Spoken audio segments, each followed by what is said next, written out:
Great. You have some water? Oh, good. You're in good shape. Okay, terrific. Good afternoon, everyone. Thank you all for coming indoors on this beautiful early spring day. It's kind of hard to avoid the sunlight out there, but I'm glad to see all of you. My name is Ken Yalowitz. I'm the director of the Dickey Center for International Understanding here at Dartmouth. And I'm glad to welcome you to this Great Issues lecture today. This is now the sixth in the series of lectures that we began in October of 2003. And basically, these lectures are to commemorate John Sloan Dickey and his tremendous influence at Dartmouth in promoting a sense of internationalism and also the idea that no student ought to leave here without a strong understanding of current issues in international relations, and also hopefully some commitment to do something about those issues. The great issue that we are going to be exploring today with our guest speaker, David Albright, is proliferation of nuclear weapons. Obviously, this is an issue of great concern. When you think back to the election campaign late last year, this was probably one of the few issues on which the two candidates, had some degree of agreement on the importance of preventing the proliferation of weapons of mass destruction. And this is an issue from my own career, my own background, and particularly the years that I had the privilege to serve as a U.S. ambassador in the former Soviet Union. This issue of nuclear proliferation really came home to me in a very direct and a very personal way. When we were in Belarus from 1994 to 1997, the current president, who our Secretary of State, I think very correctly and aptly labeled yesterday as the last dictator left in Europe, was giving a hard time to the international community. One of the key objectives of U.S. policy after the breakup of the Soviet Union was to get all the nuclear weapons that were part of the Soviet nuclear arsenal back to Russia so that there would just be one successor nuclear state. It took time. Kazakhstan went first, Ukraine was second, and Belarus was the last.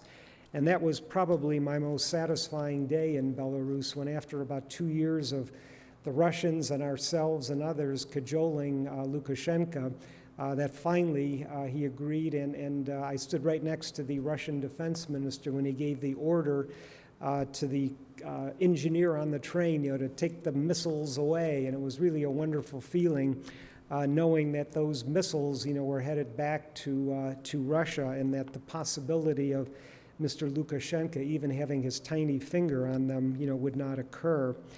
And then when we were in Georgia later, I was talking with David Albright about this.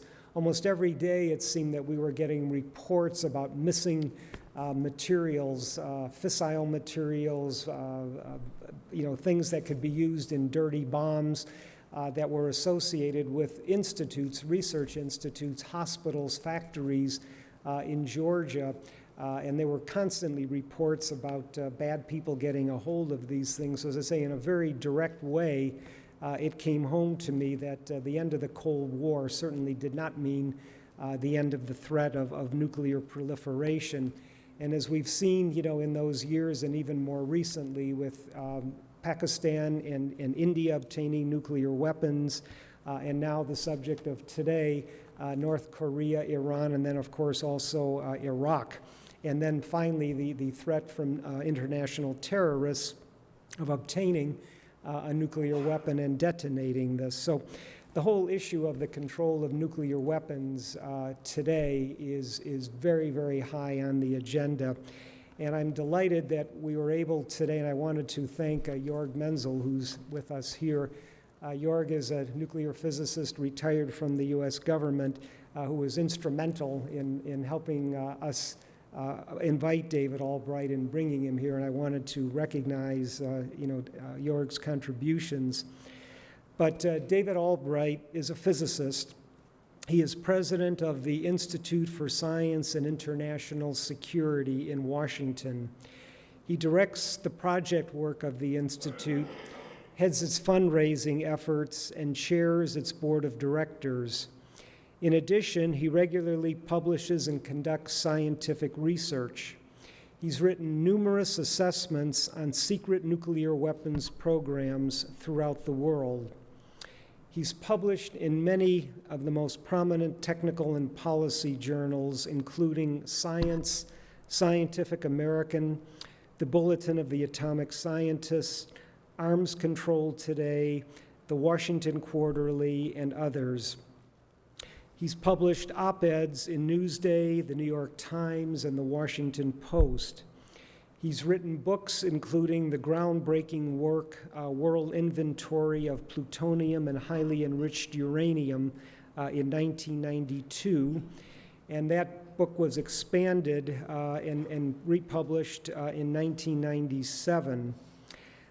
He's also a co-editor and contributor to Challenges of Fissile Material Control and Solving the North Korean Nuclear Puzzle, published by ISIS Press in 1999 and 2000 respectively. And one leading expert on North Korea said that this work was, quote, the definitive unclassified analysis of the North Korean nuclear program available to date. And then, of course, he's very well known. He cooperated actively with the International Atomic Energy Agency Action Team from 1992 until 1997, focusing on analyses of Iraqi documents and past procurement activities. And in June 1996, he was the first non-governmental inspector of the Iraqi nuclear program. He has been cited often in the media and appeared frequently on television and radio. He's been on the major shows of the cable networks, including those hosted by Paula Zahn, Wolf Blitzer, and Aaron Brown. He's testified many times on nuclear issues before the U.S. Congress, and he has served on several government advisory panels. For example, from 1990 to 2001, David Albright was a member of the Health Advisory Panel appointed by Colorado Governor Roy Romer. And the panel, responsible to the state's health department, oversaw an historical assessment of the toxicological and radiological doses received by the population near the Rocky Flats nuclear weapons production site. In 1992, he received the Olive Branch Award for a series of articles he wrote on the Iraqi nuclear weapons program for the Bulletin of the Atomic Scientists. And finally, I would mention that Mr. Albright holds a Master of Science in Physics from Indiana University and a Master of Science in Mathematics from Wright State University. So please join me in welcoming David Albright. So thank you very much. Well, thank you, Ken. Probably should apologize for being a physicist. I try not to lapse into physics speak, although it's a constant temptation. And in fact, I would like to offer that if I say a technical term or some term that you don't understand, please raise your hand, or give a signal, and I'll try to define that. It's unfortunately a field that's loaded with terminology that's not obvious to anybody if you hear it for the first time. I also, at the lunch today with some very perceptive students, I realized just how much of a kind of a shadow Iraq still casts on a lot of discussion of nuclear nonproliferation. For those of us in Washington, it's almost a subject we don't want to think about anymore. See it as the WMD issue in Iraq was a fiasco, huge problems in the intelligence community, just a horrible kind of stain on our history, what happened. But at the same time, we've moved on. And I just realized at the lunch that that for most people you actually haven't. And I want to start by saying that just because the Iraq case was a fiasco, that don't assume or jump to the conclusion that when I talk about Iran and North Korea, it's the same thing. That here, and most of my talk will be about Iran and North Korea, you have situations where there really are concerns about their nuclear weapons. And I'll talk about some lessons of Iraq, but I don't think that just because it's a concern that we should rush to war. And in fact, I would say, and this is partly why the word acceptable is in my talk, is that I think we should actually work not to go to war. And that there's been too much of an instinct to, and you can see it in discussions on Iran, is let's bomb them. Let's, can we do an Osirak on Iran? The 1981 bombing of the Iraqi reactor. And I think it's incumbent upon us to make that truly the last option and to actually try to create policies that seek to avoid war. And if you look around the world, that's what's expected of the United States. If you look at in North Asia, and I'll talk about this, if you look at what South Korea wants, what Japan wants, what China wants, they don't want a trigger-happy United States. Same in the Middle East. I mean, most countries in Europe really do not want us to rush forward with military options. And I'll talk more about the fact that there are other solutions available and are being developed. Ken mentioned that both candidates for president viewed nuclear proliferation as probably one of the most serious security threats that we face. And I think if you think about Iran with nuclear weapons, we really don't know what will happen. We may actually have to face that. But I think most people fear that our life in the Middle East would become much more complicated. That Iran would probably try to use its nuclear weapons to achieve political goals. And we don't know what other states would do.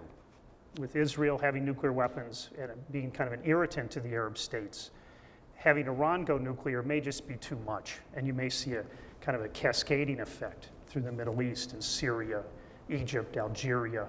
All these countries could choose to build nuclear weapons if Iran. And so there is a great desire to try to keep Iran from getting a nuclear weapons capability, which would then allow it to build nuclear weapons.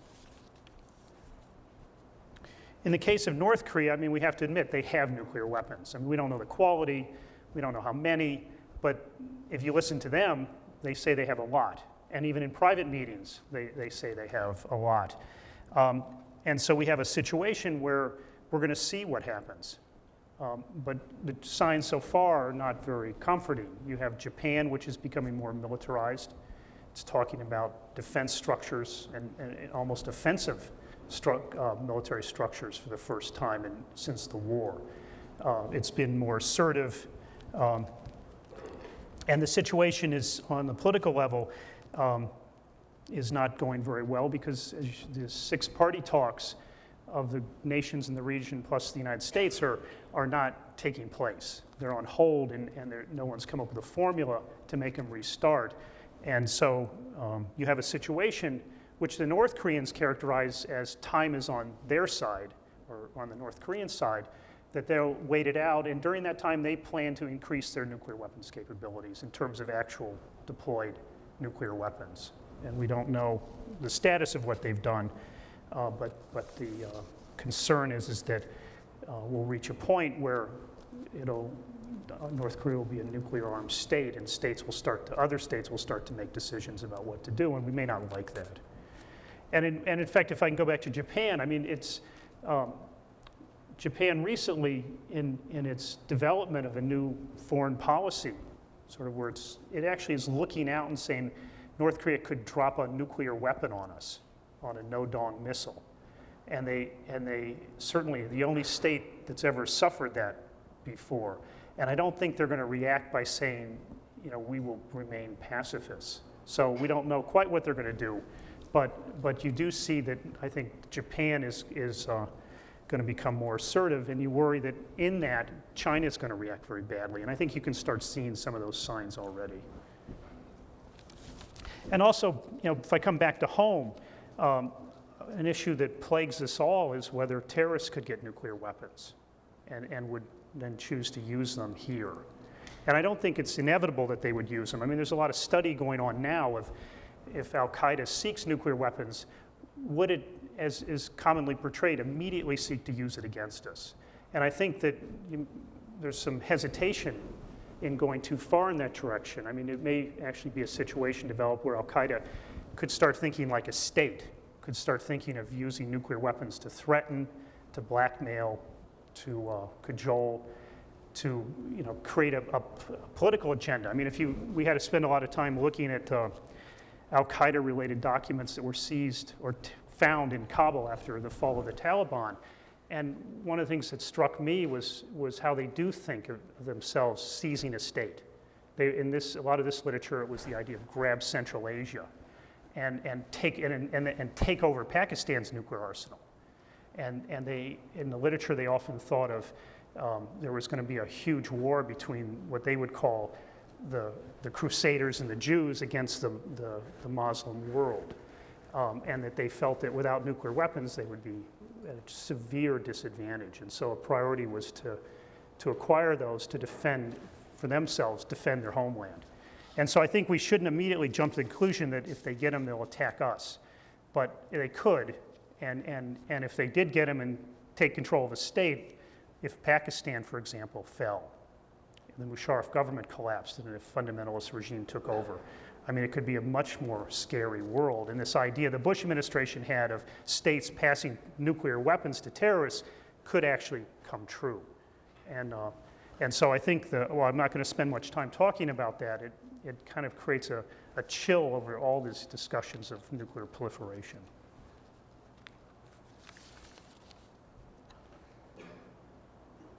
So I think you'd have to agree that stopping nuclear proliferation has to remain a very high priority. And I would ask that sort of look beyond, or actually look for lessons of the fiasco of Iraqi WMD.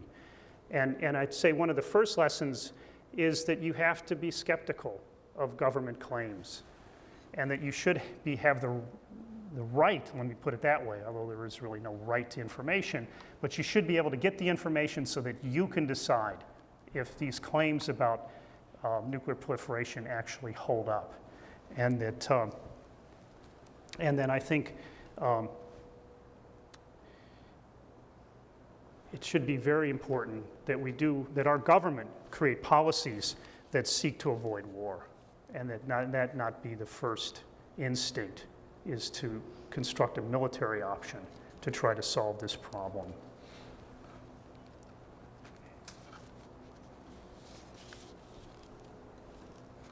Now I'd like to first focus on Iran. And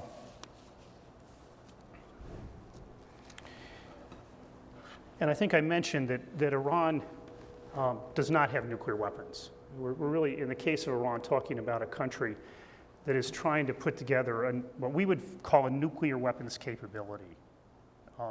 We don't actually know if they have a nuclear weapons program or not. We think they certainly have been motivated to get facilities, and some of which I'll illustrate, to be able to decide in the future to build nuclear weapons. And what do you need to build nuclear weapons? The most important thing is fissile material.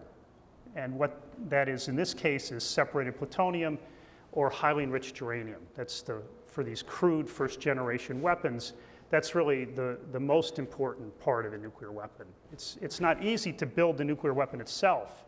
There's some real challenges for a state to build reliable weapons that aren't going to blow up on the launch pad, but or will actually can be fired in the air and will detonate. But the real problem is getting the nuclear explosive material. And so I would say that in the Iranian case, we have a situation where they're moving toward a nuclear weapons capability, but they don't have nuclear weapons. And in fact, there's quite a debate over whether they have what we would call an active nuclear weaponization program, where their scientists and engineers are doing experiments and working on components and actually making the components of the bomb outside the nuclear explosive material. And the Bush administration officials have routinely said there's one there. Maybe we don't know where it is, but we think it's there. And if I can paraphrase Tenet, it's a slam dunk. They have an active nuclear weapons program. Others who look at it, including myself, are much more skeptical. And there may be a program there, and we think they certainly are motivated to get nuclear weapons, want nuclear weapons, but haven't seen evidence that they've made a decision to actually build nuclear weapons. And I know what that looks like. I mean, we've studied intensely the South African program when they sought nuclear weapons and then made the decision. We know the Iraqi program inside and outside. We know a lot about the North Korean nuclear program. And we don't see the signs that Iraq has, as a government, made the decision to build nuclear weapons and put them on delivery systems and integrate that into their political and military strategy.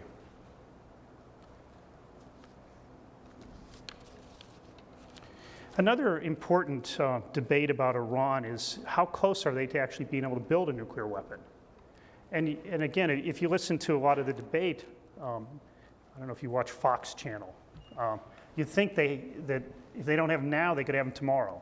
And the Israeli government has been running around, and the Prime Minister was in the United States recently saying that there's a point of no return being reached soon. And I know Wolf Blitzer in an interview earlier this week last week tried to pin him down. What do you mean by this? And when is this point of no return? And Sharon had to admit, yeah, maybe the point of no return is reached soon, but it's still several years before they can build a nuclear weapon.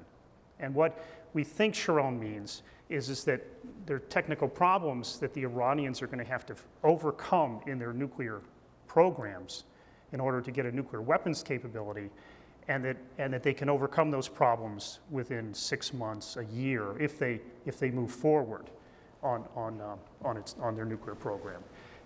And then once they have that, it's inevitable they'll get nuclear weapons. And so, first thing I'd say is, we're looking for a political solution. There aren't any technical fixes on any of these problems anymore on proliferation. Maybe on nuclear terrorism there are. That's one of the reasons Ken talked about the importance of getting control over loose or Soviet nuclear weapons or fissile material in the Soviet Union. You don't want to leave it around where terrorists can steal it. But other than that, what we're really looking for are political solutions, and we're asking Iran to give up its nuclear weapons capability and forswear nuclear weapons and the ability to make those weapons. And so it is important of how close Iran is to actually building a nuclear weapon. And the head of the Defense Intelligence Agency testified in Congress in February, although it's been well known for months, this was the intelligence view, is that they think if Iran doesn't agree to the non-proliferation constraints, it'll have nuclear weapons at the beginning of next decade. And so I think from an analytical point of view, we're always skeptical of what we'd call single point estimates. I mean, how do you know, predicting the future, that it's early next decade? Why not late this decade? And there's always a great deal of uncertainty. And so, but we do take the point. There is time for negotiations. There's time for a political settlement to come forth. And there's certainly no reason to discuss military options at this point. But that being said, on the black side of Iran's behavior is that we know they've engaged in extensive secret activities to acquire nuclear weapons capabilities, or what they would call uranium enrichment, and reactors, and plutonium separation or reprocessing plants. And many of these activities violated the Non-Proliferation Treaty, the Nuclear Non-Proliferation Treaty, which is a fundamental commitment that states have made who had not detonated a nuclear weapon by sometime in 1968 to forswear getting nuclear weapons. And so Israel, India, and Pakistan have not signed on, but every other nation, I guess even Cuba may have, maybe Cuba hasn't, but every other nation has signed on. And so Iran is what's called a non-nuclear weapons state that has said it will not get nuclear weapons, and it will allow International Atomic Energy Agency inspections of all its nuclear activities. And we know, and it's been documented by the IAEA, that Iran has had multiple violations of the Non-Proliferation Treaty going back to the mid-'80s. And in fact, in the mid-'80s, when they made a decision to get what's called a gas centrifuge plant, they decided to do it in secret, and they also did it at the height of the Iran-Iraq War. And in gas centrifuges, I'm going to show some view graphs. Gas centrifuges are used to make enriched uranium, and Iran says the enriched uranium is for the for a nuclear power reactor, light water reactor. Well, in 1985, Germany, which was the original supplier of the Bouchier reactor, had pulled out. I mean, it wasn't going to build a reactor during the war. Iraq, I think by that time, had bombed the Bouchier reactor. And it wouldn't be till 1995 when the Russians would step in and decide to build Bouchier. So in 1985, you have the Iranians moving forward to secretly acquire the capability to build gas centrifuge plants, and a conscious decision to lie about it to the International Atomic Energy Agency and to the rest of the world. And Iran has admitted doing all these things. And so this is probably one of the starkest points of evidence that Iran wants nuclear weapons, is when they started this program, they had absolutely no civil justification, and they were in a war with a deadly enemy that they knew was trying to get nuclear weapons. And so I think that it is, if you look back, I think most people would agree that Iran made a decision to get nuclear weapons. What we just don't know is that since 1985 is a long time ago, and Iran is a quasi-democracy with a lot of conflicting motivations. Has it made a decision to actually build those, or are things just in abeyance as it seeks a nuclear weapons capability? Now, one of the first breaks on revealing these secret sites, as I mentioned, starts in '85. They're working away in secret until now. They're designing secret sites that are that they can hide. And one of the first breaks was in August of 2002 when an opposition group, it's actually a terrorist group, Iranian group with a political organization, National Council for the Resistance of Iran, or to Iran, I forget, revealed that there were two sites, two secret nuclear sites, and one was a rock. And these are satellite images taken about the time. And let me do this. Let me hand around some satellite images. It's more than what I'll show, but if you've never seen them before, I apologize. It's very hard. I mean, who's used to looking down on the roof of buildings and trying to make sense out of them? But this actually, for us, it has a very distinctive structure which says it's a heavy water production plant. And you need heavy water to put into a reactor, and these reactors are usually pretty good for making what's called weapon-grade plutonium for nuclear weapons. And in Iran, it doesn't really have a civil use for it. The other site was called Natanz, and it's a fairly large, I don't know how well these project. Can people see these all right? What I want to point out is here, these started as 75-foot deep holes.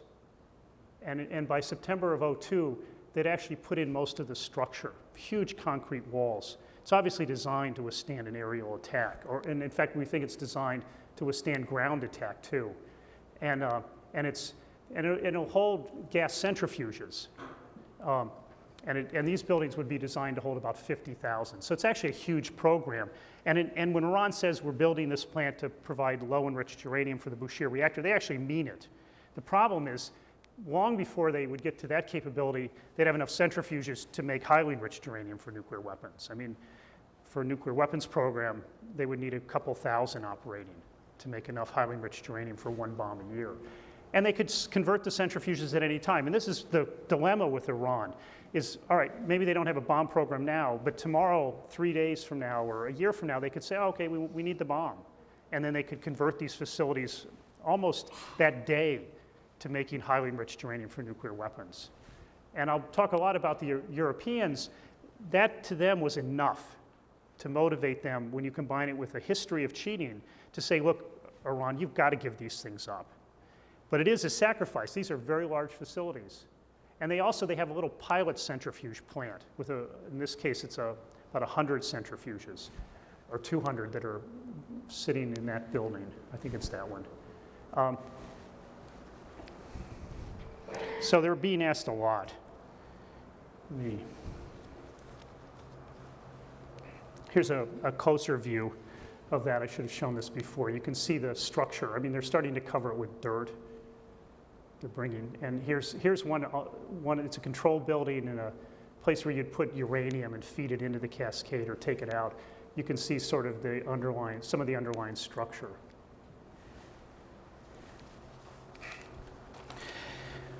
Well, this was enough for the IAEA. I mean, they had gotten information a couple of years earlier that Iran had a secret gas centrifuge program. They had kind of a smoking gun evidence, but like much information, they couldn't use it without revealing the source. And so they sat on it, but once this Iranian opposition group came forward, they decided to use it to confront Iran and say, look, here's proof you have secret nuclear sites, let us in. And so they did. And they liken it actually to if Al-Qaeda accused the United States of having a secret nuclear site in violation of the Non-Proliferation Treaty, that the IAEA would, like Albright, would go to Bush with a letter and say, you know, Al-Qaeda says you have a secret nuclear site, we want to investigate it. And that this Iranian opposition group is in the Iranian government mind is the exact same thing.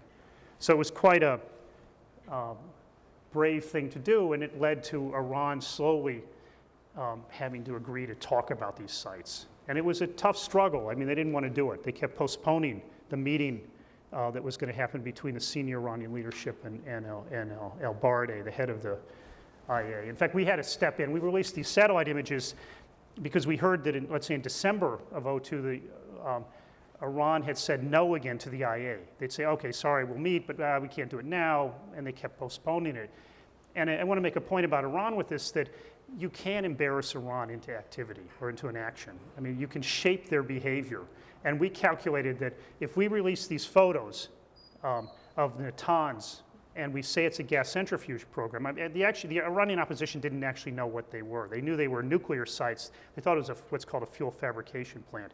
And what we thought is, if we release these photos, say it's a gas centrifuge plant, that the Iranians will have to meet Albright. And we calculated correctly. I mean, the IAEA is, I don't know if you know much about them, is a cowardly organization.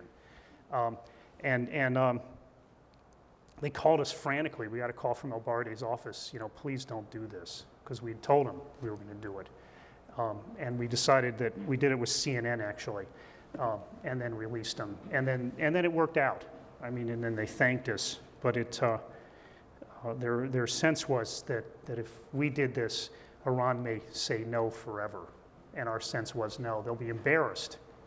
And because we feel that Iran's behavior can be changed because of the nature of the society. It's not like dealing with North Korea. You can embarrass them, you know, to the end of the days of the earth, and they're not going to change their behavior. But Iran, we think, is different. And I won't go through all the details. I mean, I put our website address. I forgot to mention it, but on that slide that was up is our website address. There's a lot of things that we've written on this. Iran resisted revealing the program. We have this phrase, I mean, you know, the best place to hide a lie is within the truth. And so Iran went from completely denying and lying about this program to only partially lying and denying about this program. And so it was kind of a rough year, but the IAEA had a lot of tools and exposed these lies one after another. It was very embarrassing to Iran. In October of 2003, the head of the Supreme National Security Council, I think it's Hassan Rouhani, stepped in and said, you know, we're now going to come clean. We're going to give you our full, final, complete declaration, and everything's going to be changed, and we've agreed we'll let the IAEA do its more advanced safeguards, which are called the additional protocol. We'll suspend enrichment activities, although unfortunately the Iranians and the Europeans didn't define what suspension is. But nonetheless, Iran said we're going to clean up our act. And more or less they have since then. I mean, there's still been new revelations after that. But unfortunately, the issue of suspension didn't hold. And so by the summer of 2003, it fell apart. But it was put back together in the fall summer of 2004, I'm confusing. Last fall, it was put back together. And so there now is a suspension, a well-defined suspension of Iran's fissile material production programs. And so far it's holding, but it's not an easy struggle by any means.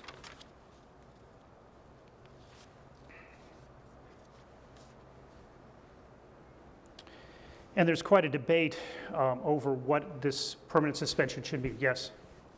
How subjective is the evaluation of these satellite images? And I ask that because before we went to war with Iraq, there were satellite images Sure. of their nuclear facilities.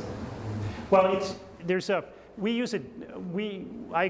we think they're always subjective. I don't have time. There's a set in there where we assess that it's a high explosive test facility. Turns out it's not anywhere near capable of that. And so, but what we try to do is always say, this is what we're looking from satellite, and then to have ground truth. And so in here, what it is that, okay, here's a satellite image of a nuclear site. You can't tell from this that it's a centrifuge plant. No one could tell this is a gas centrifuge plant. I mean, they're almost impossible to identify if the country doesn't want you to see it. Nothing is distinctive. Doesn't use much electricity. It can be put in a light industrial building, and you can't pick it out. But the ground truth was what the Iranians said about it, and then what the inspectors. And so, but that's an excellent question, and it should always be kept in mind. Here's a picture of a gas centrifuge. This is a schematic. It's an object, a metal object with a tube that spins very fast. But you need a lot of them connected together by these metal pipes to get both the enrichment level up to whatever you want to do, whether it's for a power reactor or a bomb, and you need a lot of them to get the quantity up. And there's nothing, I mean, this is in a light industrial building. This is a European enrichment plant. I mean, if you looked at this, I mean, if you've ever seen pictures of Target or something from above, I mean, it's no different. I mean, there's really not a lot to distinguish a gas centrifuge plant. Kind of got ahead of myself. Let me step back a little just to go through some of these images. This is actually Farsi. Well, Kalaya means goods. So this facility is called Electric Goods. And Iran, in this period when it was hiding things, was trying to hide the existence of this facility, which is a set of buildings back here. Here's the main road. And the opposition group had said, oh, there's a secret gas centrifuge research and development facility next door to this company. And one of the things that was kind of surprising to us in doing these analysis is Iranians have a tradition of putting the names of the company on their roofs. And so that's actually the name of the company. So you could find this secret gas centrifuge plant by finding this roof. And they also gave the address. So they have some pretty good information. But here they had said, the Iranians had said, this is just a watch factory and we made a few centrifuge parts. That's what they told the IA when they asked. Turns out it was their main centrifuge R&D facility, and it took months of confronting Iran to sort that out. But it's one of the things where Iran did admit in the end that, yeah, we lied. Why they lied, we still are not sure. But there's a deep impulse in Iran to lie. I mean, that's just gained from experience. David, this was confirmed by on-site inspection. Definitely, yeah. That's the difference. Yeah, and that's a key point that Jorg's mentioning and that's what was missing in Iraq. I mean, in October of '02, Bush gave a speech in Cincinnati, and the White House released these photos of what was called Al-Farad. It had a new name by that point. Al-Farad, which was the old gas centrifuge manufacturing facility in the Iraqi nuclear weapons program prior to 1991. And they gave a photo of what's Al-Nasser. And they said these are nuclear weapons sites. And we were kind of stunned, because if you do any even simplistic analysis, you'd say, all right, let's say Iraq has a nuclear weapons program. Why would they hide it in the facilities we know a lot about? I mean, we could bomb it. Inspectors would go there. Anyway, if inspections started again and they were expected to start, why would Iran hide its crown jewels in the most obvious places to go first? So on its face of it, it was ridiculous. But believe me, it was. I went on Fox TV the next day, and I could not convince the commentator. And Fox isn't the best place to convince anybody of anything, but still, it was a nuclear weapons site, a no-brainer. There's a satellite photo of it. And even when journalists went there, they were let in before the inspectors. I mean, you have this kind of hilarious story in the New York Times by one of their best journalists, very good one. And, the Iraqis took us here, but, there's a bunker. Maybe the nuclear site isn't down the steps in the underground shelter. Maybe it's over here. But could not accept that maybe it's not there at all. And so I think your comment about you have to be skeptical and always want ground truth. And that's actually part of the reason why groups like ours support inspections. because it is ground truth. It's a scientific body, it's international, and it can go into places and actually see what has happened and then report that to the world. And so I think their work should be valued and it should be given a lot of credibility, which unfortunately is not the case in much of Washington. I mean, it's often dismissed. And as this crisis with Iran goes on, I mean, you'll probably hear more of it.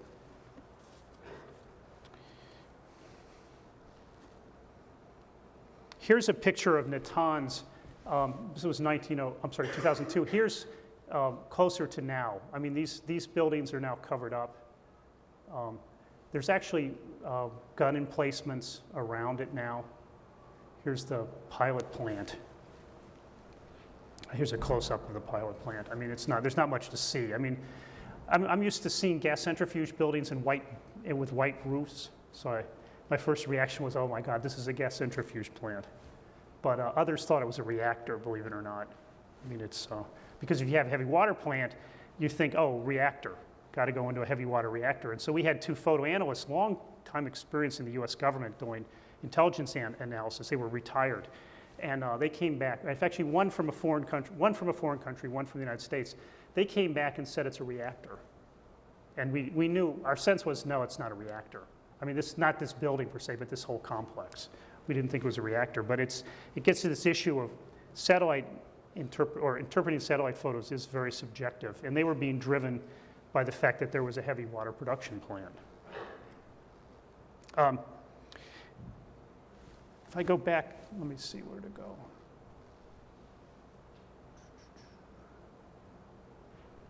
Maybe I don't have a good image. Can you see this little ute? I want to show you a close-up. Oh, here it is, of this. This is the main buildings, as I mentioned. You've got to get into those buildings. And so here's a ramp that starts at the surface and actually goes down. And then there's a road here. So this is during the heavy construction period. And also, there's no centrifuges in here even now. I mean, there's been a recent tour of the building by journalists that the Iranians had. Yes? I don't know. Can I? Does anyone know? Is there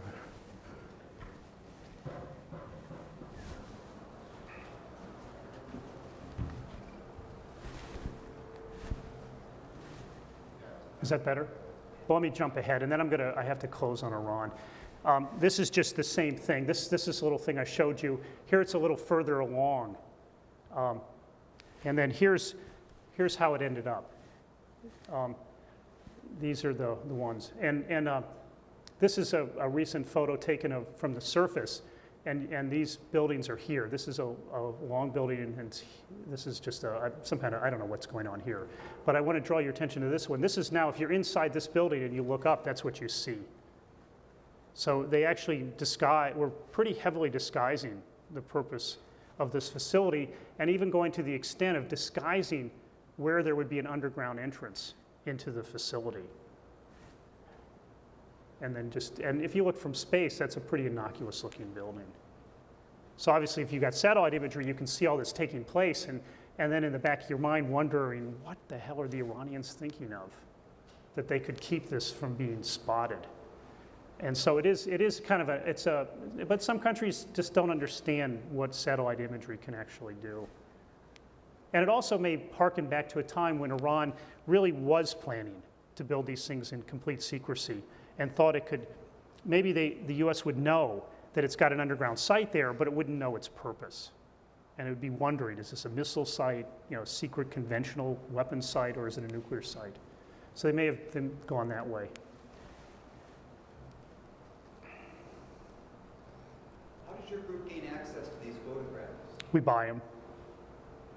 You mean the satellite imagery? Satellite. We used to buy them. Now we work with the imagery. It's called Space Imaging and Digital Globe.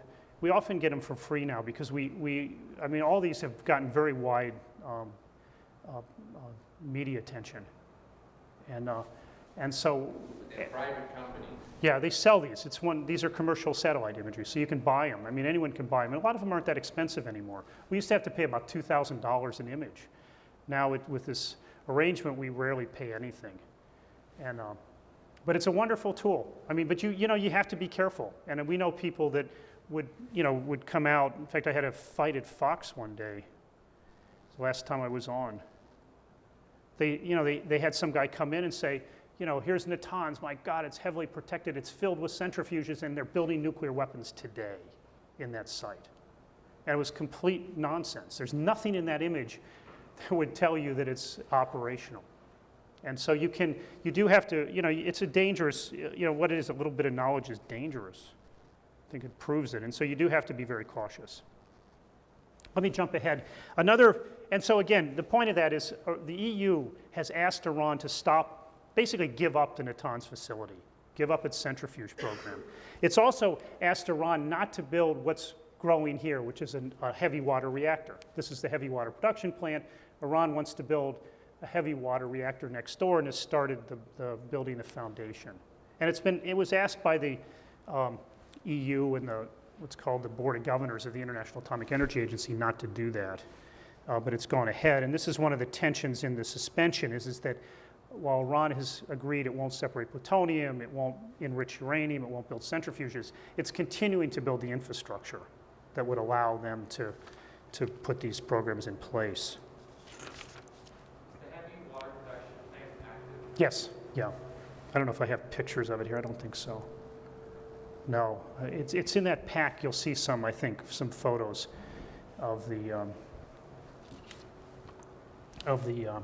heavy water. And those were taken, I think, by Iranian journalists.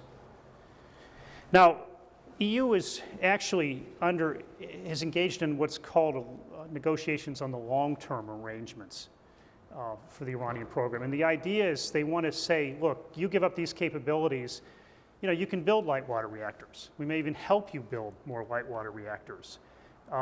And we'll give you a lot of other benefits. Now, the Iranians are actually refusing, and we're reaching kind of a crisis point. And I'm sure you may have seen it in the press, where the Iranians are saying, we made an offer to the EU, but the EU won't say if they'll agree to our offer. But the offer is essentially, let us build our gas centrifuge plant. We won't reprocess, which they've said they wouldn't do about a year ago. But we want to build our centrifuge plants. And we will tell you and commit that we won't make highly enriched uranium, and we will turn all the enriched uranium into fuel. And the Europeans have said that's not enough. I mean, we need objective guarantees that you have a civil nuclear program. If you have this nuclear weapons capability, at any point in the future, you could take this enrichment plant, if it had a couple thousand centrifuges, and start making highly enriched uranium. They're very flexible devices. And so the Europeans are sticking to their guns so far, despite what the Iranians are saying about them.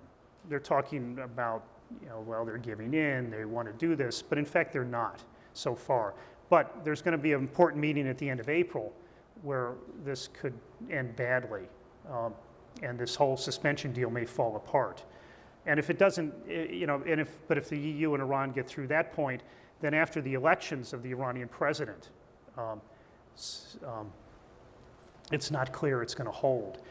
And in the background is the United States. I mean, and they're not really participating very much after being basically trashing the EU-Iran negotiations for over a year.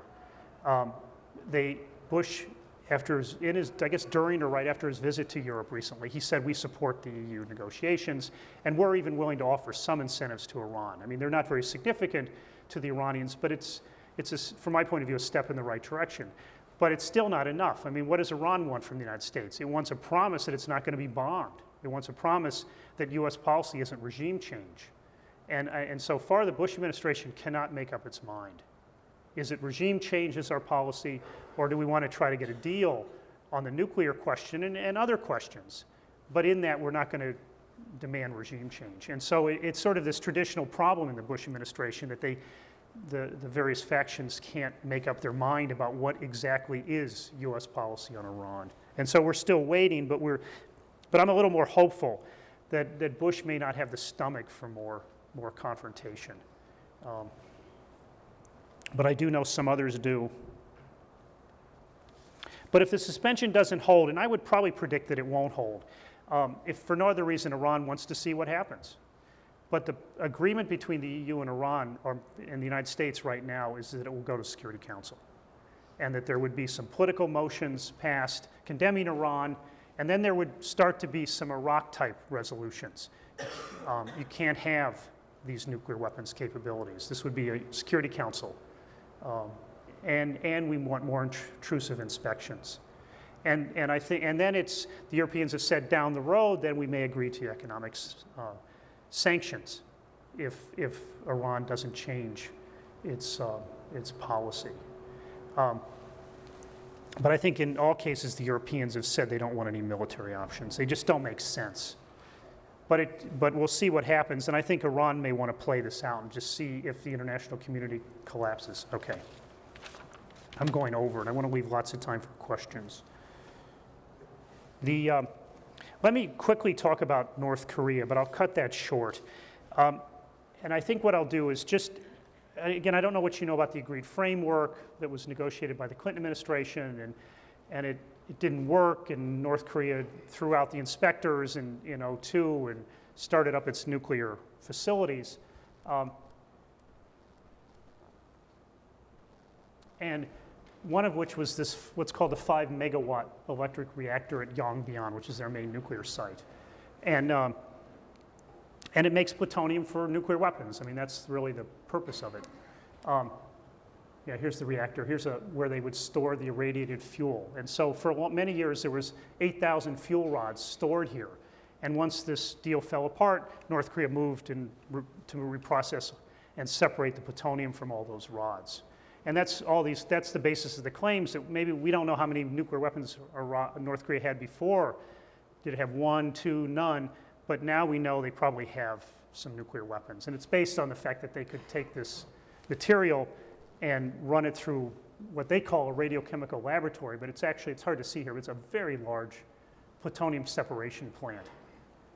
And again, the IAEA's been in here, it's been all over this facility, knows it well. And so I think most people have agreed, although it's interesting, the US, and again, this is very different than Iraq, and it may be an intelligence failure too. Particularly in the run-up to the Iraq War and after, the last thing the Bush administration wanted was a conflict with North Korea. And so most Bush administration officials said, it's, North Korea's okay, it's not a threat. And North Korea kept saying, we've reprocessed all these spent fuel rods and we've separated the plutonium and we've built nuclear weapons. And the Bush administration would sort of roll their eyes and say, we don't believe you. So it's sort of this irony. And North Korea got very frustrated. And what they did is they asked some NGOs, one of whom is a former head of Los Alamos National Laboratory, a nuclear weapons expert, to come to Yongbyon, and they gave him a tour, and they showed him separated plutonium. They took him to the spent fuel pond, and said, come and look at our spent fuel pond, and you'll see all the casks are empty. And they saw many casks are empty. They saw some casks seem sealed, and the North Koreans say, well, pick one, you'll see it's empty. And so they, said go down 3 rows, go over 2, and pull that out, and sure enough, it was empty. And so but they came back with a pretty convincing story. North Korea really has moved these spent fuel rods, and it appears to have more separated plutonium.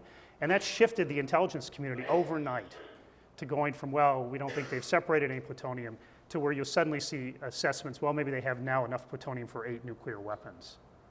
And that's the state now. And one recent development, which we've been monitoring, and is that one interesting thing about a reactor is it has to discharge heat. And so what you look at is, let me find one. Here's a series that we've had going back. If it's operating, it puts out a steam plume. And during the winter, low power operation will even put out steam plumes. So you get a good sense if this is February and there's no plume, it's probably not operating. And this is really before they restarted the reactor. We were watching then to see if they start that reactor after they kicked out the inspectors. And then you can see it's operating. Here it's shut down. You can also see what looks like some activity around the base of the cooling tower. We think they were working on the cooling tower itself then. And then it's back operational. And then we noticed recently, this is I don't know, what is the date today? A couple weeks ago, that the cooling tower had no plume, and it looks like it's shut down. And this, was in parallel to a visit by an NGO per expert to North Korea, where they said, look, we're going to shut down the reactor and unload it soon and get even more plutonium for nuclear weapons. So now everyone's kind of waiting around to see if a plume comes out of this reactor, or is it truly being shut down to unload the fuel to generate what North Korea would like, a crisis. I mean, they're very good at trying to generate a crisis, and they may figure, have it both ways, generate a crisis that'll force the US to start dealing with us, hopefully non-militarily, and at the same time, they can add to their plutonium stock. And so that being said, I mean, there is a way forward with North Korea, and I'll refer you to our website for how you verifiably dismantle North Korea's nuclear arsenal, which in meetings we've had with them, they're willing to do for the right price. And so it is a situation where North Korea wants incentives before it's willing to give up these things. But we know there's a faction in North Korea that's willing to do it. Now, as time goes on, and the hardliners, I mean, and you can imagine what a hardliner is in the North Korean government. If they become comfortable with nuclear weapons and they convince the great leader, the dear leader, Kim Jong-il, they may just say, we're already sanctioned. China, South Korea are probably not going to let us collapse because they don't want to deal with all the refugees and the mess. And so we're going to just be a nuclear state and then try to kind of stand down the United States. So, as in the case of Iran, North Korea could be heading to a bad time. And in the North Korean case, the fear is miscalculation by North Korea, kind of going too far, and people getting fed up and doing something rash. And in the U.S. policy, you're hearing the U.S. say, let's take them to the Security Council. So again, I mean, you're not hearing what I would view as a productive policy of how to solve this. They're sort of trying to ratchet up the pressure, which is what North Koreans love. I mean, I don't know, we've probably never met any, but they're very tough people, and they like to be confronted, and they react in a very predictable manner. And so I know we're frustrated that the U.S. can't come up with a workable policy that would try to find a solution and save everyone's face and get rid of the North Korean nuclear weapons. So let me end there and take questions. So I apologize for going longer.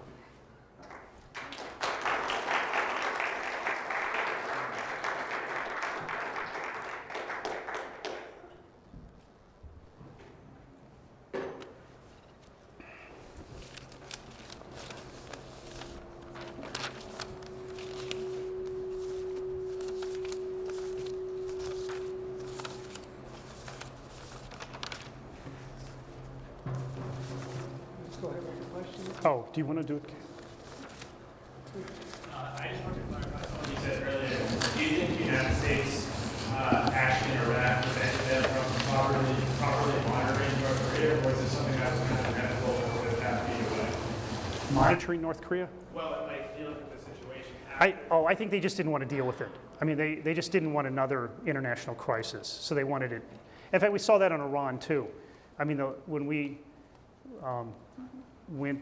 we had these images in the fall of '02, the administration did not want to admit that Natanz was a gas centrifuge plant. In fact, the way they played it was, almost we'd rather you go away. And they were willing to confirm things, but they were not willing to provide any information to us or CNN about those sites. And it really is just, they understood their crisis. In fact, part of the reason why John Bolton is loved by the left is CNN went to Bolton's staff and said, what do you think about Iran? And his staff person said, well, maybe on the way to Baghdad, we're going to turn to the right and attack Iran. And that's how we'll deal with this. So it's, but underneath it was just, if either they didn't want to deal with it or they saw the next invasion, that Iraq was, as they used to say, was going to be a cakewalk.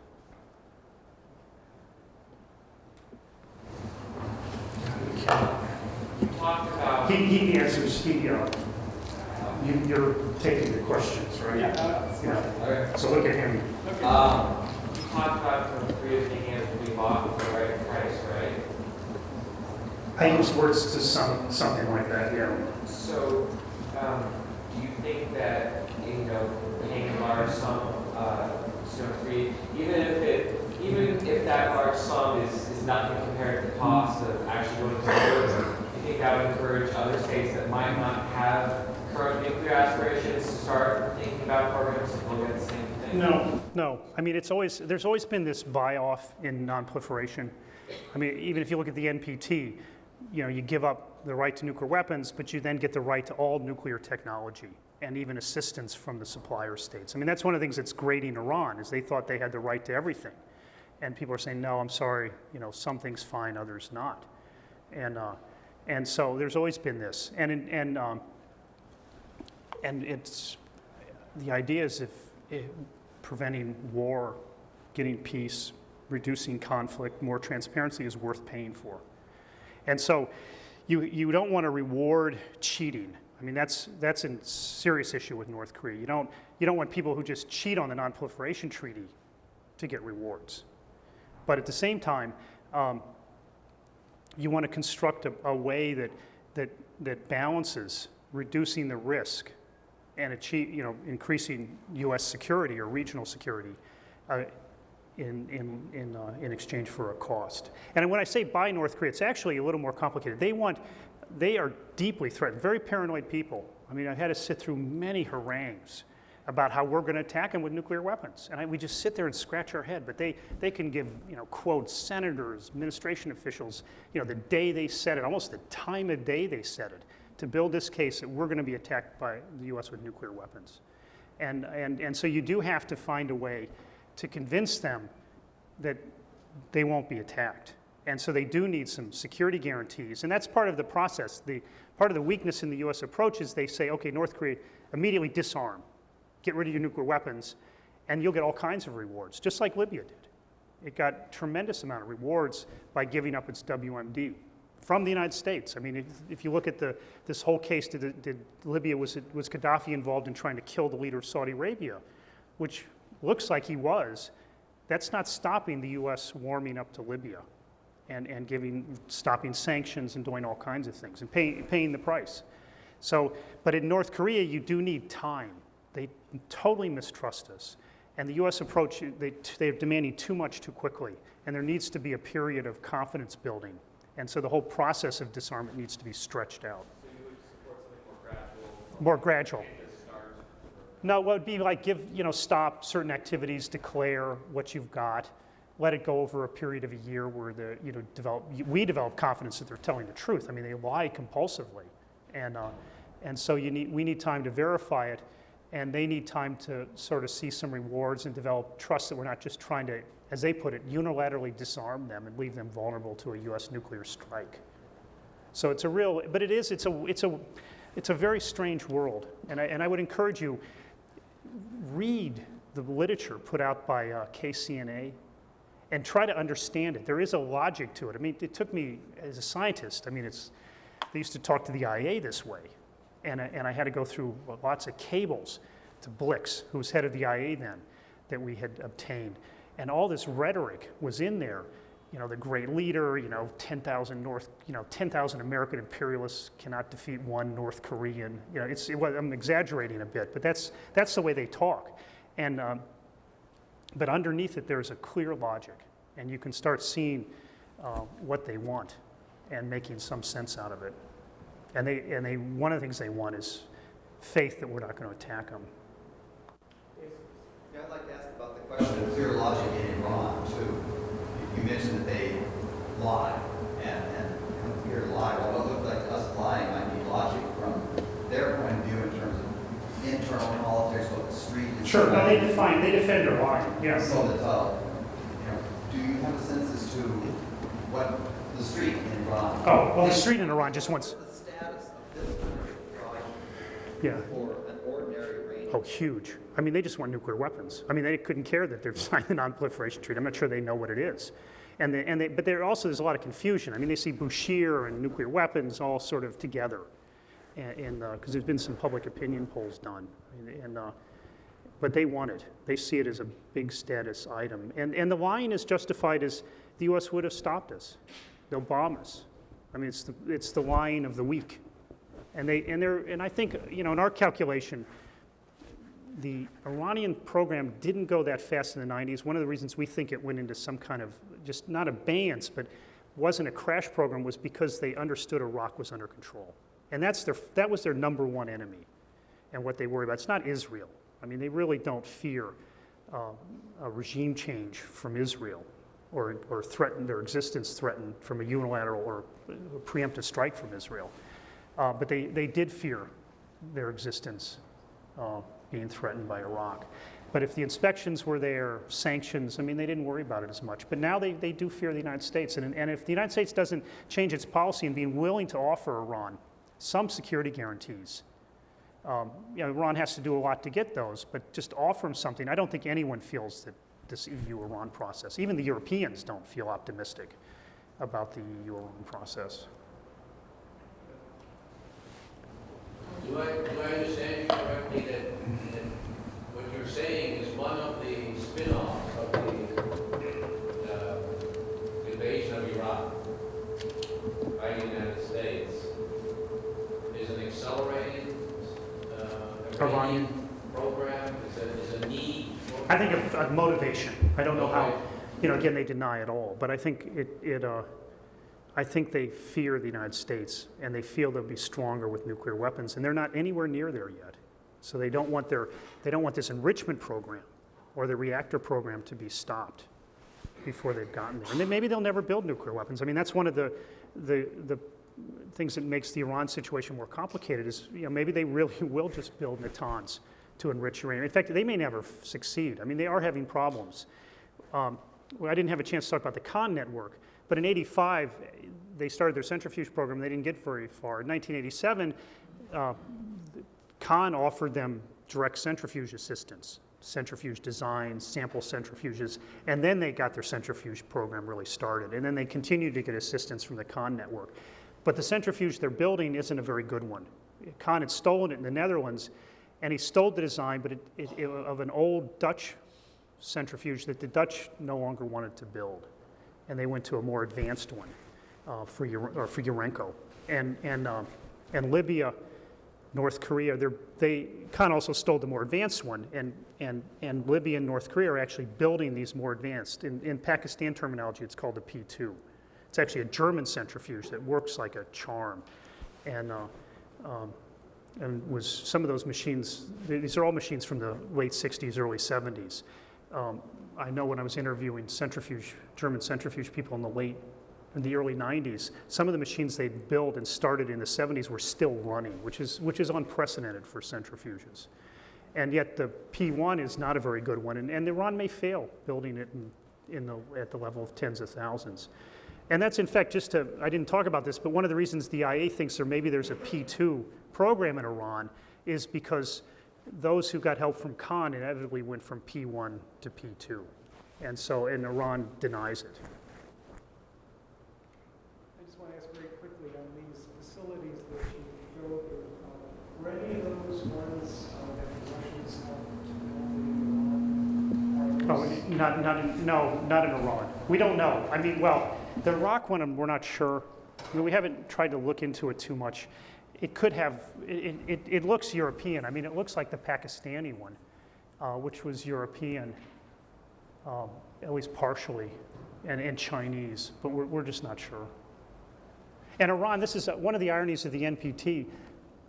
The IA doesn't safeguard heavy water production plants if you're signed the NPT. I mean, under the advanced safeguard arrangements, it's called the additional protocol, they have rights to visit it and talk about it, but under traditional safeguards, Iran had no obligation to talk to the IA about that. In terms of the non-proliferation treaty, how do you think it could be reformed? Well, this is the direction. I mean, I'm not optimistic, and we're sort of we're in the, I don't want to say in the trenches, but in a way we deal with crises, and that's why we work more on Iran than, let's say, Israel's nuclear weapons. I mean, we used to work on trying to create a nuclear weapons-free zone. It's a long time ago, but there was an agreement that Israel was part of to do that. But it's not practical and it's not a crisis, so we tend to get to these things. What you're seeing here, though, is that people's attitude toward civil nuclear technology is changing.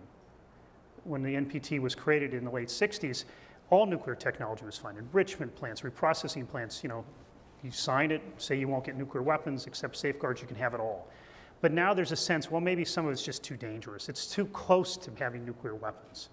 And you can't safeguard it effectively because, if you from one day to the next can go from civil to military, what does it matter what the effectiveness of the inspections are? And so the reforms that people are talking about for the NPT is to try to limit countries' access to enrichment and reprocessing. And so that's one direction. Well, Do you feel that America lives in the moral high ground when we start researching new smaller nuclear weapons with more battlefield applications? we don't have the moral high ground anyway. I mean, I hate to put it that way. I don't think it's a very good idea. I mean, it worsens the situation. And I'm not sure what we gain out of it. I mean, where it hurts is two ways. One is if we do it, every country that is a nuclear weapon state is going to do it too. I mean, they follow our lead. It's been a historical pattern. The other is that it convinces countries like Iran and North Korea that we will attack them with nuclear weapons. I mean, some of these, the smaller ones, I mean, the bunker busters, I mean, they're not aimed at Russia. They're aimed from Iran's point of view, I mean, let me show you another site. This is a uranium conversion facility, and they've built tunnels as part of the facility. And these have been inspected by the IA, but this tunnel kind of goes around. We think it's going to be a processing area. So they're building facilities to withstand attack, and these nuclear bunker busters could just obliterate those things. So they start to feel, well, maybe we should have nuclear weapons. I mean, if they're, there's also the background that it used to be that the U.S. policy that if you were a non-nuclear weapon state, not allied to a nuclear weapon state, the United States would not use nuclear weapons against you. We no longer have that policy. And so then when you add that to a bunker buster, then it creates a real anxiety in countries like Iran and North Korea. And they figure, well, we can't compete on nuclear weapons technology with the United States, but we can get nuclear weapons and say to the United States, you attack us, we'll attack you in some way. You mentioned the nuclear weapons free zone, and earlier you talked about how Israel is irritating the rest of the Middle East with their nuclear weapons program. I've read a little bit about how some scholars think that since nuclear weapons are often used as a deterrent instead of an offensive weapon, that if more countries in the Middle East had nuclear weapons, it might actually increase stability because they would feel Increase stability? Yeah, because it would kind of reduce the threat from Israel or from other aggressive nations. Do you think there's any validity? Not in the practical terms. I mean, it complicates relations because you have to factor in they've got nuclear weapons. It certainly makes our life really complicated. And you don't know, what's going to happen between Syria and Iraq or Syria and Egypt if they both have nuclear weapons. And then, could they line up and go against Israel and make threats figuring Israel can't attack them with nuclear weapons? So could they sort of create a conventional strife, figuring that they can't, their nuclear weapons will deter? So I don't think, and Israel's scared to death of it. They really do not want a nuclear-armed Iran. And they worry that if there is one, that it will have a cascading effect and make their life just absolutely miserable.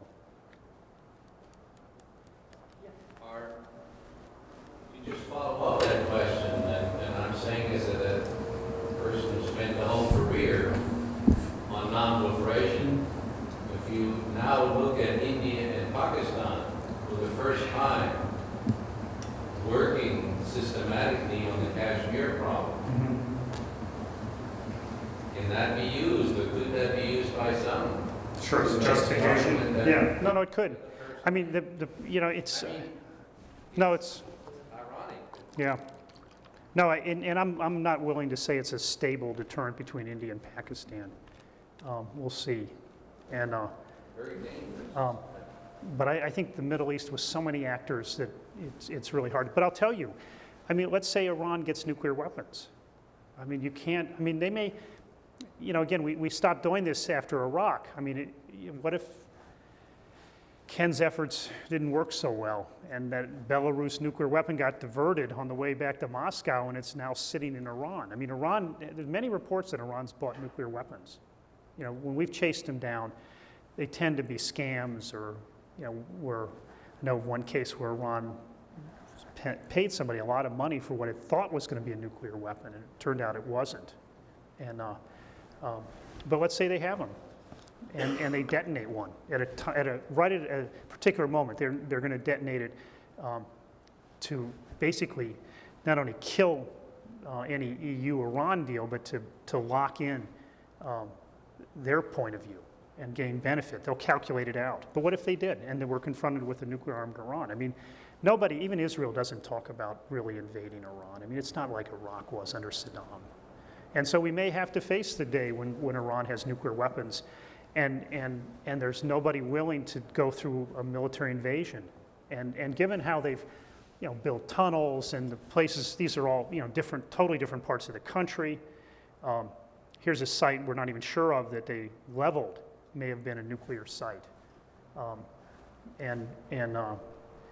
You know, if you go back to Iraq, Natanz, I mean, you've got all kinds of bombing targets. And so it's not a single day of bombing, it's many days. And given the nature of gas centrifuges, the real program by that time may be some light industrial building in the middle of Tehran that you don't have a clue about. So there isn't a lot of hope that this program can be bombed away. And is anybody going to invade Iran? I mean, they're fiercely nationalistic. I mean, they've lined up behind the regime on nuclear weapons. I mean, there's no dissidents there saying, you know, no nuclear weapons. I mean, people are hoping that the sort of what are called the practical hardliners or practical conservatives will value international integration and economic benefits over isolation with nuclear weapons. But it's going to be tough, and it may fail, and then what to do? And we haven't even started to think about it. But we do a lot of work with the Israelis, and if you in a private meeting you probe them, you know, they'll start talking about deterrence and containment and trying to deal with an Iranian nuclear weapons, keep it from spreading to other countries. But it's really depressing thought to most people. I'm sorry? Do you think Iran could be paid off? No, well, yeah, that's what people are trying. I mean, if the, and it's, in this case, they're not a basket case. They're actually, they're asking for the right to buy things, particularly from Europe, asking for security guarantees from the United States, asking for the Europeans to work on actually creating a nuclear weapons-free zone in the Middle East. I mean, they can't just they can't give Israel a complete buy on this, so, or pass. So but the question is it too far along? And that's really the Israeli concern, is that it's just gone so far toward a nuclear weapons capability that they can't just turn it off anymore, that it has a certain kind of internal drive. But we're not there yet, and now is the time the Europeans are trying to figure out what's the price for Iran to turn this off. Are there any indications that Iran is still getting support from something like the Khan network? No, they're still buying. I mean, they're still trying to buy. They don't have particularly if they wanted to go to the 50,000 centrifuge, we see it in orders where they're trying to buy like 50,000 valves or 150,000 valves, huge orders, because they don't make very much. And so but we think they're sort of self-sufficient on if they only had to build a couple thousand centrifuges. But if they want to scale up, we don't think they buy from the Khan network anymore. I mean, they weren't like Libya. Libya just went and bought entire nuclear facilities from the Khan network. Iran kind of picked the things it wanted. And so, for example, the Khan network used to make a lot of money by selling dual-use equipment. And then they would collect the commission, which could be 10%. And these machines would cost millions of dollars. And so they would make a lot of money. But Iran turned down that part of the Khan offer in 1987. That was part of what Khan was offering. And they sent their people out to the same companies Pakistan would buy for and just bought it directly. And I've talked to at least one person involved where it was just, Iranian, they just felt they could eliminate the middleman. And they were good at smuggling. I mean, they had the embargo during the Iran-Iraq War period. And a lot of these purchases were in the late 80s, early 90s. So they really had these networks that were quite effective. In your work, did you pick up leads or did you suspect that something like the Con network was there? No, we knew it was there. I mean, we didn't know of Libya. We've been told pay attention to Libya. We had visits to our office by people, and Libya's up to something, but we didn't actually discover anything, and we're surprised. But the Con was notorious for these kind of activities. What we didn't understand was how he'd been turning it into a real kind of international organization, able to provide whole nuclear facilities. But in terms of, in the Iraq inspections, there was Iraq, after the defection of Hussein Camel, panicked, because Hussein Camel was, in fact, people ask why was there no Iraqi WMD program? Part of the reason was sort of the father of it had defected, and then when he went back was killed by Saddam. Hussein Camel really was the guiding force of that program. In fact, all the WMD programs. And once he was out of the picture, it was very hard for these Iraqi scientists who were like, it's like herding cats. And they're very inefficient, and the system is very corrupt. But he could crack the whip. He scared everyone into productive activity. And once he's gone, but when he defected, since he knew everything, the Iraqi government turned over a huge cache of documents. And one of the documents in there was from Iraqi intelligence organization about an offer from Khan in October of 1990 to help Iraq build nuclear weapons, get gas centrifuges. And so it immediately attracted the interest of the inspectors. And the Iraqis said they didn't take up the offer, although what they actually said was, well, again, this is October, the campaign is in January, bombing campaign, so they didn't have, in effect, they didn't, or looking back, they didn't have a lot of time. But they were worried that Khan was an agent of the US, it was a setup. And they were frantically working at that time to miniaturize their nuclear weapon. They had a crash program, but their warhead design was way too big to fit on a missile. And they were trying to figure out how the hell do we get this, or how do we get this thing down in size? The Khan bomb design that was being offered was exactly what they needed. And so we think that, in fact, what they said is they were gonna ask Khan for a sample of his wares. And that's what never, because of the short time frame before the war started, never occurred. But we think it would have been immensely helpful if they'd gotten that bomb design. And we know it well because Libya got it. It's a Chinese supplied design that Pakistan got over a period of about 3 years in the early 80s. The Pakistanis, and we think from Khan Research Laboratories, went to China and were getting these lectures by Chinese nuclear weapons people. And the lecture notes, I don't know how the students here do it. I mean, you write down the instructor, the date, the place, and these documents show up in Libya, and you can see this, all this bomb design information. Very good too. It was a very good design. Very dangerous, and that's why you worry. If the Khan network we know gave it to Libya, we think they offered it to Iraq. Did they give it to Iran? I mean, Pakistan and Iran deny it. I mean, but who knows? I mean, it's pretty easy to hide a bag full of documents. And we also worry that North Korea's got it, because they would have had the same problem. For Iran, it's getting it down to fit on the Shahid-3. For North Korea, it's getting it to fit on the Nodon. So it remains one of the big unanswered questions. Why did it take more than 10 years to bring down? Well, I guess when the IA went out to investigate this, people didn't pay attention. I mean, they actually part of their goal was find people who were in the meeting, because again, they're starting to investigate really in '96. It took time to translate the documents. Find people who were in the meeting, and they find, well, one's left Iraq and is in Australia, and they locate him.